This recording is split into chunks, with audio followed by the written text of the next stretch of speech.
All right. Welcome to episode 64 of KT Confidential. We are your hosts. Do we ever say we are your hosts? I'm Ariel Kormendy. He's Adrian I'm Trott. Adrian Trott. We were just talking about Adrian's dehydrated potatoes that apparently are the best mashed potatoes ever. I didn't say that. I said they're easy and nobody would ever know. In this episode, we're going to chat a little bit about, since now I'm taking over the topic for this episode. Sure. Builder upgrades when purchasing a new home. So we're going to elaborate. If you had $50,000 to spend, It won't get you much to the builder. I don't know what the average percentage is for how much people actually spend in upgrades, but I thought that's a reasonable amount for an average priced home. Depends on the size of the house. Average size home, average price home. I don't know. What's average? Where are we talking? So let's just say in Halton region. But at the end of the day, the purpose of this is to figure out if I'm buying a new home through a builder, brand new construction, where should I spend my money? Where should I spend my money that'll get better value? Upgrading through the builder versus hiring trades to do it afterwards. I actually just got that question on the weekend too from one of our clients who purchased now a brand new home in one of the new subdivisions in Oakville. Mm-hmm. And who is the builder? Green Park. Green Park. Okay. Good builder. Yeah. So I got that Facebook message that said, what upgrades should I be looking at? Mm-hmm. So before we even dive into specific upgrades and options, let's talk about the differences between just the overall differences in terms of the convenience of paying a fraction of it up front and putting the rest of it into the purchase price, which is typically how it works. So I remember when I had my house, I think we had to pay 30% of the cost of the upgrade as a down payment. The rest could be financed into the purchase price. Yeah. So that's convenient. Assuming you're approved for that additional amount. Assuming you are approved. But that gets rolled into the purchase price. So right. You're now, if you have $100,000 in upgrades, it's really costing you $30,000 out of your pocket. And then that other $70,000 rolled into your mortgage. I don't know what that would be on a mortgage, about $300 change a month. Yeah. So you're paying for it monthly. Yeah. But here's the thing. A lot of people don't actually. So talking about that, it's affordable-ish. Because by the time you're done paying for that house, it's affordable in terms of making it more feasible for people to do. It's not. It's stupid, really, because you're doubling the cost and interest. Right.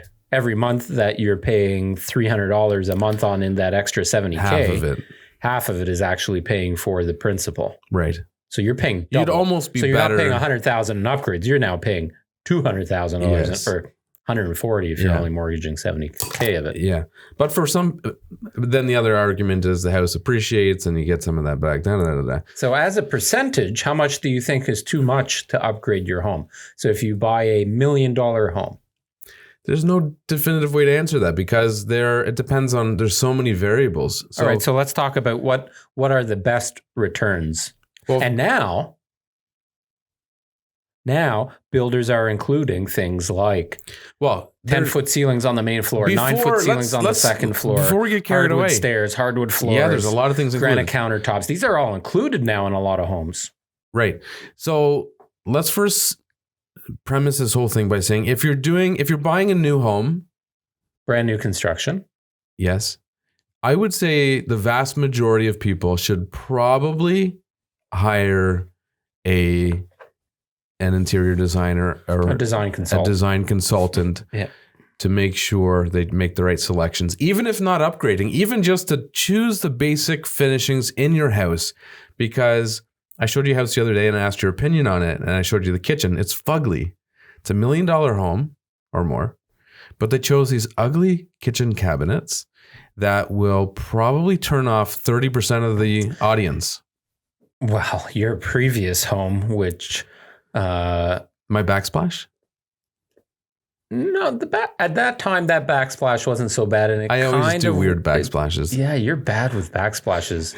Yeah, but it's easy to change. So bad. It's easy to change. Yeah, you should definitely take some of your own advice and bring in one of our designers for that was I can change that if I was to sell. I don't think you had any input on that in your last home. I think in your previous relationship you gave up a little bit in that negotiation, but I think she did all the choosing of your bathroom. Well, that was just selections. That was just one tile in the shower. That was one item. It was all the tiles in the shower. Yeah. It was that was tile. stupid. I agree. It was stupid. Yellow tiles. Yellow tiles. She liked yellow with ugly brown. Well, let's not talk about my relationships, previous relationships. Well, I have matured since then. Excuse me, your current wife lived in that home too. So. I know she had to suck it up and sacrifice the ugliness of that shower also. But so totally got me sidetracked. My point to that is if somebody's buying a new builder home, they're likely moving into it. Nowadays, anyways, a few years ago, maybe you would buy it and try and flip it after it closed or do an assignment sale and sell it before it closed. But anyways, the majority of people that buy a new builder home and are spending some money on upgrades, they're probably moving into it without the thought of selling. Mm-hmm. Right? They're doing it. Well, that's for themselves. I think the mentality of most people with any upgrade. Yeah, they're doing it for their own pleasure. They like it. So what we're saying is just keep in mind at some point you are going to sell it. So a backsplash, as an example, is changeable quite easily. I mean, maybe not 100%. You could do it easily. In a day. You can hire somebody to do it messy, for not that inexpensive of a cost to do it, or to redo it, I should say. Countertops, same thing. I mean, yeah, it's wasted money, but if you really want pink countertops and you're not going to sell your house with pink countertops, a few $1,000, you swap them out for white countertops and you're good to go.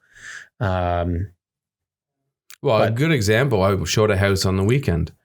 And it was a $2 million house, and they had very unique finishings. Very eclectic taste in that home. Leather floor in a number of rooms. That's cool. Oh, is it? They had leather floors. They had not practical. No, the what granite. What were they doing with leather floors? I don't know. The counters. Was there furniture in those rooms? No, the house was vacant. Oh. The kitchen. The kitchen had. Like actual leather? Yes. I'm onto the kitchen now. Do you have to condition that? Probably. It was weird. Like I took the vent cover off and looked. It was like thinner than laminate and just a very thin layer of leather on top. But, you could repurpose it, make a bag. Where the fuck do you even buy leather for your floors?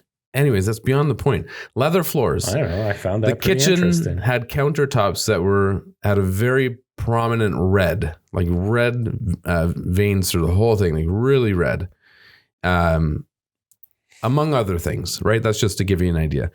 If this particular house had chosen more on trend items, they probably would have sold for a couple $100,000 more and quicker, guaranteed.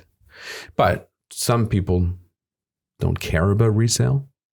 Some people don't think about resale. So if you are today, Adrian Trott, or Mr. and Mrs. Adrian Trott, where are you spending your money on a new builder home? Because we've got a lot of clients right now, and in Milton, 17,500 more homes, new homes in the next, 5 years being built. Mm-hmm. It's a lot of homes. A lot of choices to make. Yeah. Well, the other aspect to it is whether or not you are willing to live through the mess of doing things after. So I would say in most cases, flooring is significantly cheaper to do after. But it's messy. So if you could put up with the mess, I would do it after.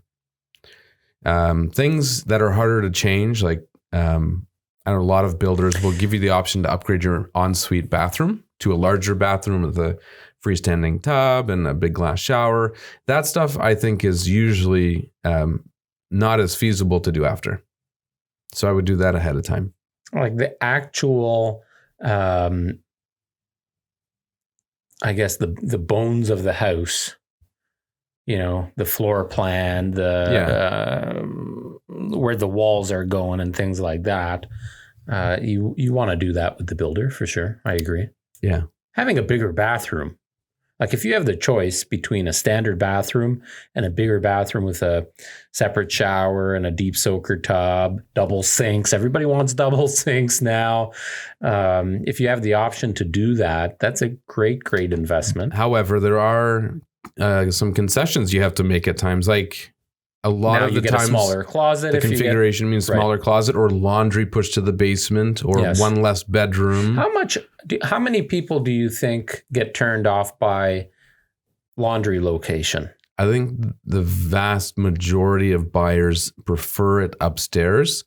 The people who don't, like bedroom level. Yes, on the bedroom level. The people that don't like it up there, I think the only reason that I can think of, two reasons. Noise, which you get used to. So it's not a very good and the reason. new machines are very quiet. Yeah. But the main reason is just fear of floods. Yeah. I've heard that a lot. That's why top loaders are getting more popular again, as opposed to the front loaders. I don't even think it's that necessarily. I think it's just floods in general. Well, something leaking. I think you're more likely to have a leaky hose to the tub than you are. A lot of people. We've said that in our videos before. A lot of people don't know that those hoses expire after 5 years. I haven't replaced mine. You still haven't? No. It's 10 years old. Alicia brought it up the other day. Yeah. You're gonna get a flood. Yeah. Well, maybe I'll pick some up on my way in today. So laundry location, I think, plays a big factor in buyers' decisions because, especially for females, I find that with our buyers. Like if I take a couple out, husband and wife, and they're liking the home, but the laundry's in the basement, especially and just the to confirm, now to support Ariel, because people are going to give him... Okay, it could be wife and wife. Is that what you're saying? No, I'm trying to support you for a second here. People are going to give you flack and say, why are you specifying female? I can vouch that the vast majority of my clients, when you have a couple, male and female, it's typically the wife that is bringing up. That's what I just laundry. fucking said. I know. I'm just adding it in there so people know that you're not stereotyping. This is a matter of fact. And I said it's a matter of fact. I didn't need you to vouch for me. I'm just vouching for you. I'm backing you up so people don't think you're just saying that so you don't sound sexist or something. Through the credibility at a ultimate high there. That's why I did it. Yes. So when I am with my clients, I find that most of the time the females would love to have laundry on the bedroom level. Of course. Especially moms. Because if they're at home preparing things and getting kids ready and all that. How many loads of laundry do kids cause or create? It's unbelievable. I know, it's crazy. I do my own laundry at home. I don't care where the laundry room would be because my clothes usually end up in a pile somewhere for days. I just remember the story you told me about, I don't know if it was a sock or a sweater that went in adult size and came out suitable for your boys. Oh, man. So Natalie ended up doing a load of laundry for me. God bless her. My brand new, that nice blue sweater with the big buttons, that really cozy. I don't know where I got it from. I think Banana Republic or something. And it was on sale, like half price, but it was still a $70, $80 sweater. And I don't buy too many things anymore, especially since we had the kids. So if I get something nice, I want to take good care of it, but it's wool. And I guess, I don't know, we wash everything cold cycles. I don't know if you guys do too, which brings up a whole other topic because those cold cycles actually accumulate gunk in those machines. Yes. But she put it in the dryer. Oh, okay.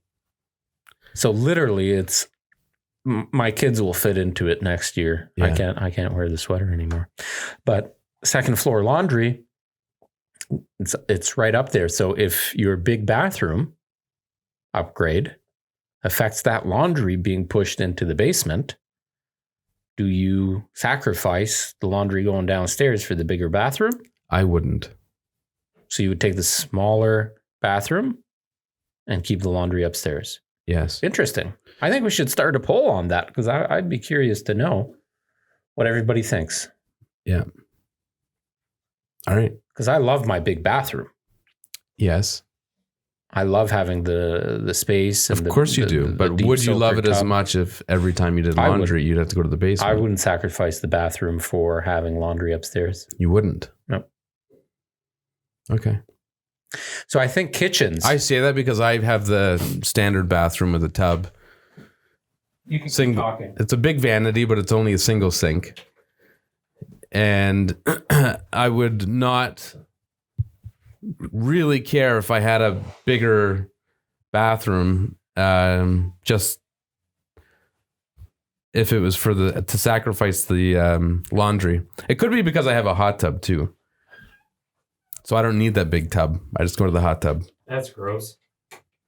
Why? I don't bathe in the hot tub. Do people really bathe in the bath? You bathe in your own filth? That's just for lounging, hanging out, having a glass of wine, reading a book. Do you shower after you get out of your hot tub? I don't. Alicia does. Right. So you're bathing in your own filth in your hot tub? Is that what you're doing? The hot tub is like self-cleaning. It's like that Friends episode where they're asking, what is the last part of your body you clean with your bar of soap? And I can't remember if it was... God, I don't use a bar of soap. Who it was talking to... It was Chandler talking to... I don't even remember. But he's like, no, you don't need... Doesn't matter what the last part of your body you cleaned before I got in because soap is self-cleaning. And then he whispered in his ear, I washed my ass or something like that. And that bothered him. But no, I mean, do you bathe after you go in a pool? Big hair wrapped around the bar. Do you bathe after you go in a pool? If you had a pool and you went in the summer, in the pool, would you get out and bathe before you went out? I don't believe you would. I don't think anyone would. I think maybe in a public pool you would. Bathe after getting out? Yeah. Well, what about chlorine and all the stuff or the salt or whatever? Yeah, but it's a hot summer day and you go jump in the pool, spend an hour out there, and then you've got, I don't know, then you go to your buddy's house after. I would shower. Would you? Yeah. The only time I don't shower, and even then sometimes I do, Natalie for sure showers before and after everything, is at the lake. I actually prefer the lake water staying on me. I don't know. I feel like that's how we bathe at the lake or at the cottages so in mad the at lake. You. Why? What kind of soap do you use when you quote unquote bathe at the lake? Biodegradable, healthy, environmentally friendly stuff. Really? Yes. Okay. I want to do some research on said soap. Okay. Because that's polluting the lake. No, it's not. Everything you use goes into the groundwater, which goes into the lake. It's no different. What are you talking about? There's no sewer systems. Everything goes into the soil. All your dish soap goes into the soil, well, which goes into the lake. The leaching beds are far enough away from the lake that it's not going into the lake. No, that's actually part of the problem. There was some blue algae in the lake there, and it's not caused by soap. Well, you don't know what it's caused by. They think it's fertilizers and things like that from people's lawns. Could be. Anyway, what other upgrades? I think kitchen. With the builder. I don't agree with that either. I think most of the builder stuff is shit. The doors, the hinges, the hardware. It depends on the builder. Depends what upgrades you're talking about. I think you're better. I think you're better. And I had a client do this. I'm not going to mention names, but you can probably guess who it is. But I know who it is. Yeah. So they took the builder. He's also a carpenter. So but he didn't do his kitchen, I don't think. He hired a kitchen company. In fact, I remember for a fact, he hired a company to do it. So he took the builder basic kitchen. And then as soon as he moved in, he did all this. I think he maybe did his floors in a built-in for his media TV center thing. But he had a company build all the cabinetry, come in and install it. So I think that's a spot where you'll probably save, I don't know, $5,000. You would have more options on an average kitchen. Well, that's my point. You'll have far more options. You can do more custom stuff with drawers and built-ins and storage compartments and stuff like that.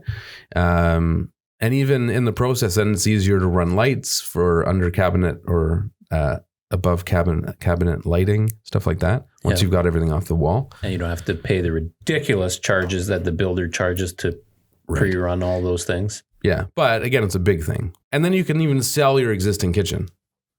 Yeah, there is actually a market for that, especially for people that have secondary properties or investors that flip homes, things like that. Yeah. That's a good point.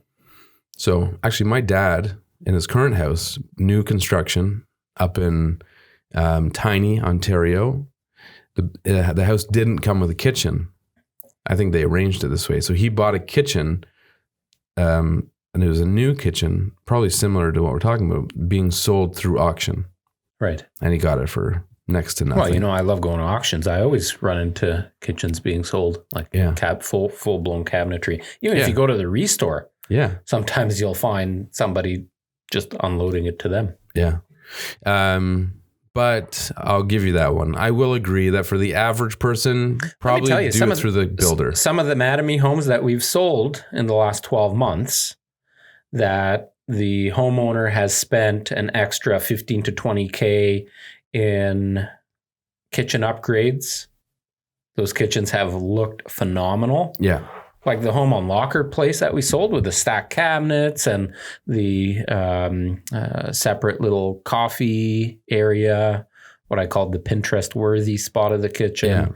Yeah. I thought that kitchen looked awesome. It was. So that's what you have a huge impact for lower money. Although I do, if you were doing the whole kitchen, yes, I don't know how much is it going to cost you. $40,000 for sure for new cabinetry and getting it installed. Well, that's why I'm agreeing. I'm agreeing with you on this one. Although I think you have more options, and I think you might actually even save money.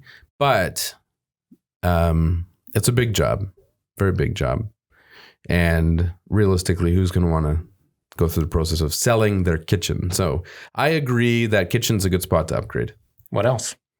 Through the builder, most of them come with hardwood stairs. If they don't, that's something you should do. Yeah, now they're coming with hardwood stairs. And railings. Although a lot of the... if it has a basic skinny little handrail and the old school colonial style pickets and pillars, that should be upgraded. To what? At least square, if not iron. Mm-hmm. You think the iron pickets are a good upgrade? Depends on the cost. I like wood pickets. Me too. But just more of a modern design. Yeah. In fact, some iron pickets I hate because when you're walking, there's little decorative pieces that make noise. Well, and the iron pickets, most of them have to get, obviously it has to get installed somehow. Yeah. But they have rivets or detailing that gets dirt trapped around it and inside it. And so it becomes harder to clean and harder to maintain that way.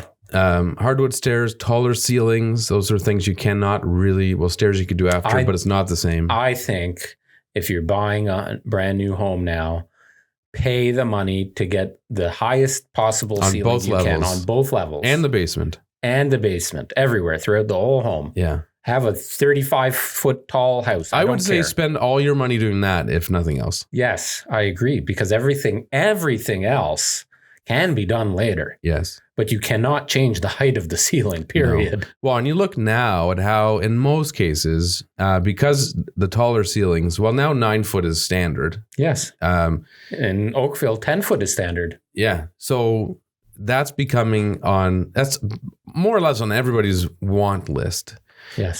So if you have 8 foot ceilings now, it feels small. Yes. Even same square footage. Even 9 foot ceilings now. And even though it's costing you $7,000 to $10,000, I remember when we bought, it was $10 grand to do it. Now I'd say the value is probably 50% more than that, if not more, because you just can't do it after, and it's become the norm.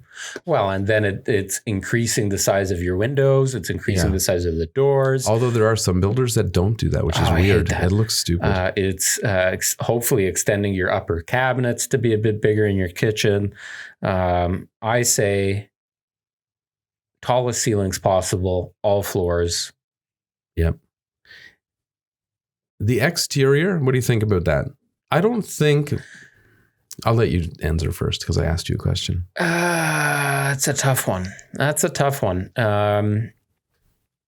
You're not going to get back that value. You really aren't. I agree. But it depends on some homes look exponentially better with certain elevations.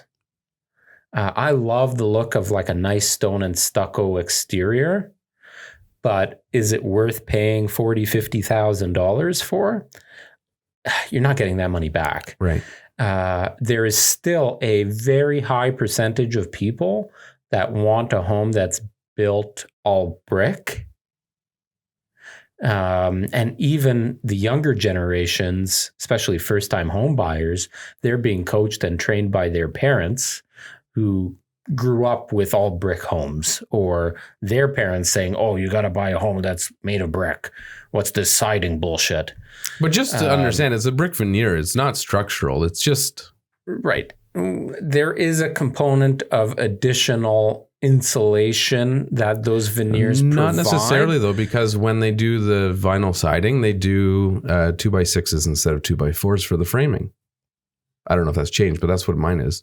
So I can tell you, so your home is a little bit different than mine because your home is all siding. Mm-hmm. My home is half and half.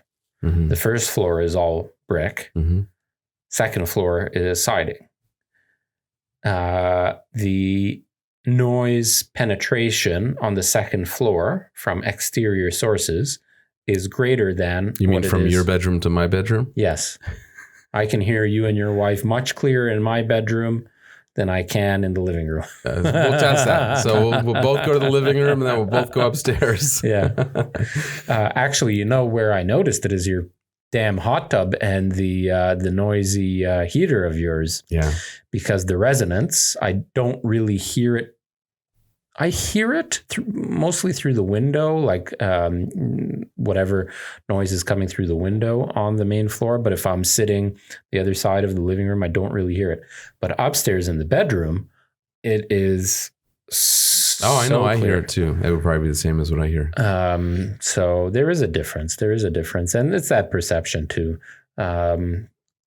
Me personally, I would never spend the money on an exterior upgrade unless I really liked the look. I agree. So what I was going to say is basically the same. And we've sold identical houses with different elevations. And it's just point in case that one over the other doesn't necessarily give you more value. It's more so what's on the inside.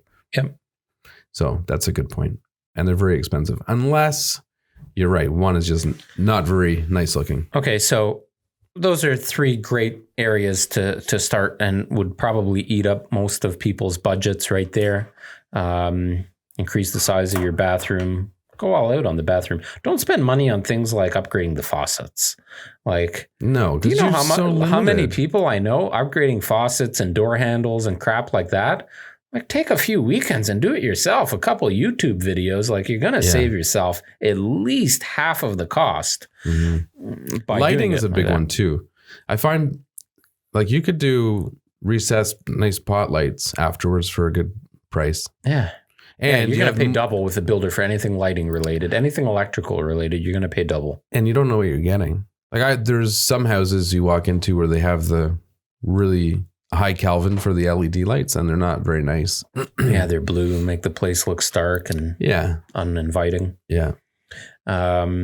Ceilings, kitchen, bathroom, go nuts. Here's my question for you before we wrap up this episode. If you had $50,000 right now to spend on your existing home, where would you spend it? I've pretty much done everything. So now it would be... Okay, the average person then. No, let's work with this. I'm working on your home? Yeah. 50 grand? So if somebody doesn't have it done, I put that into the basement a couple years ago. I love it. Your basement was 50 grand? About that? It was 40 something plus some TV and some stuff I bought for the basement. Count. No, so I think it was like 40, 45 or something. Although you spent a shit ton on your faucet and oh yeah, I spent $1,000 on the hardware in the bathroom between the hanger for the robe hook. Sorry, I couldn't think of the word. My robe hook was $100, but it's all, I like it. It all matches really nice. So I splurged on that stuff. Yeah. And I think sometimes doing that makes a big difference. They can go cheap in certain areas, but then, it's like wearing. Gives it that luxurious touch a bit. Yeah. Like you could wear a pretty basic outfit, but then have one piece, like maybe a jacket or shoes or something that's women really do nice. that all the time, right? Like their whole outfit's like H&M and this and that, and then they're rocking like a fucking Louis Vuitton $3,000 bag, right? And everybody's like, I think that's a bit crazy, but yes, I don't know. That's the point. I'm not. Jesus. So there's ways to do it properly. So you would say spend the $50K on your basement? I read an article yesterday that's talking about millennials and even later Gen Xers, and the new wave of home buyers coming in. And right up in this poll that they did, I think they surveyed like 500 first-time home buyers. Right up on the top of the list was having a patio. Outdoor living space. I'm a huge advocate of that. That was one of the first things I did. Yeah. Mm-hmm. We didn't use our patio at all last summer, but actually, I don't want to say that because we got the kids play jungle thing.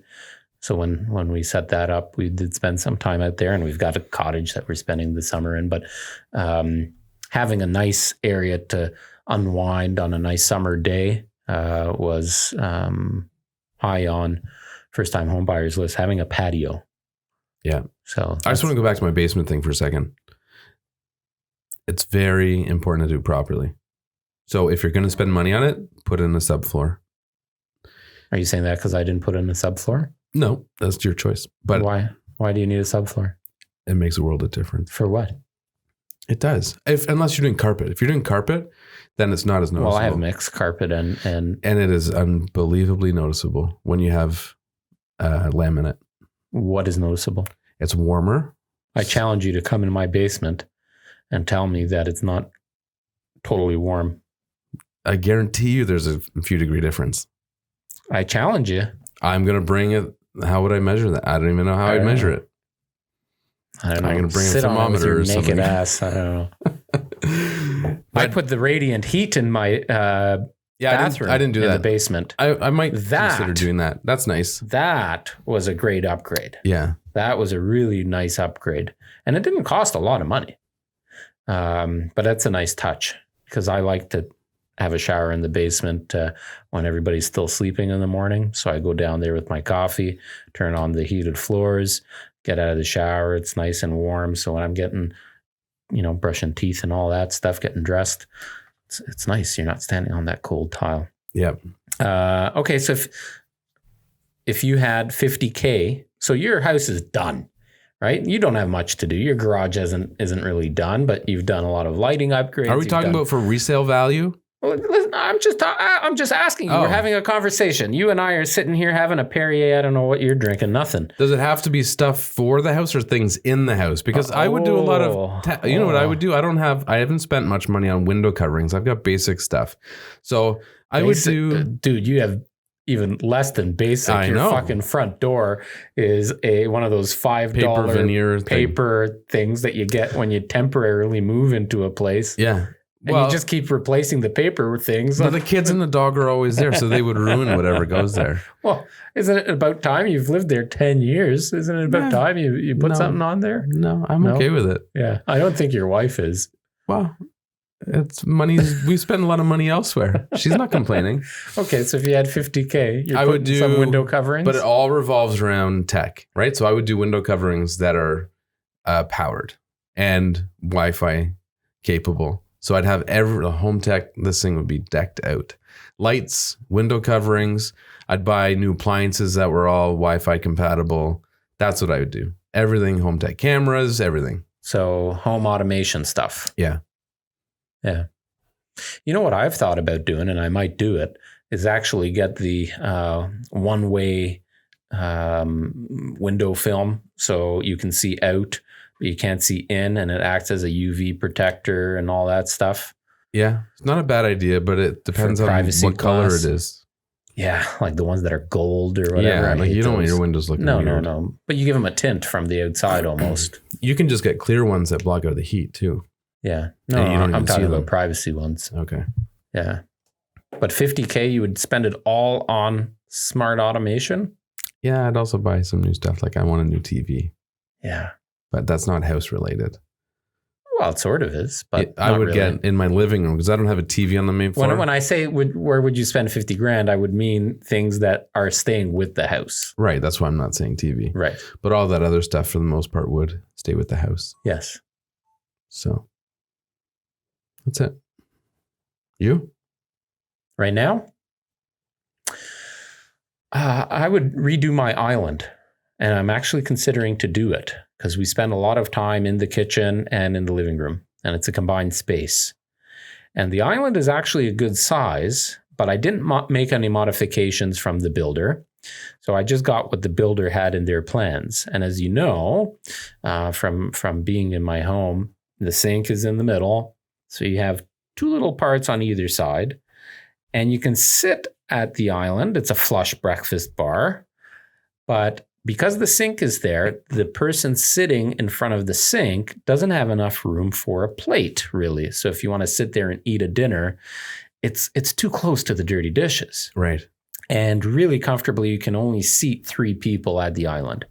So I want to extend it a little bit in all ways, and extend it to the point where I can get some more storage in there. We're really lacking on storage everywhere in the house. So I'm thinking about additional storage opportunities. So I would, and make it look a little bit more modern, because now 10 years ago, what was in then is no longer in necessarily. I would do something where the breakfast bar area of the island turned into, and flush, but turned into like walnut. So you have wood incorporated into that, like a mix of finishings. So I would do that. It's time to replace the floors, probably. Like my floors are pretty chewed up. I would wait until Winston's gone. It's not from him though. Oh, really? It's actually the fucking floors that are and I might call the manufacturer Vintage, which is a 10 years later. It's some kind. It must be some kind of a defect or the way it was installed, or I don't know. But the top, so they are engineered floors. So you have Layers. Yeah, they're layers, but the top finish just keeps peeling off, and it's not. In some cases, it's due to moisture and due to water settlement or due to a scrape that then it gets caught on something, whatever. Yeah. But it seems to be a hereditary issue, that the finish is just peeling off. So now I'm getting exposed wood, because in an engineered floor, that top layer is your kind of finish layer. Right. So it looks awful. And because they're dark floors, you're seeing all the light unexposed wood. Yeah. Or exposed wood, I should say.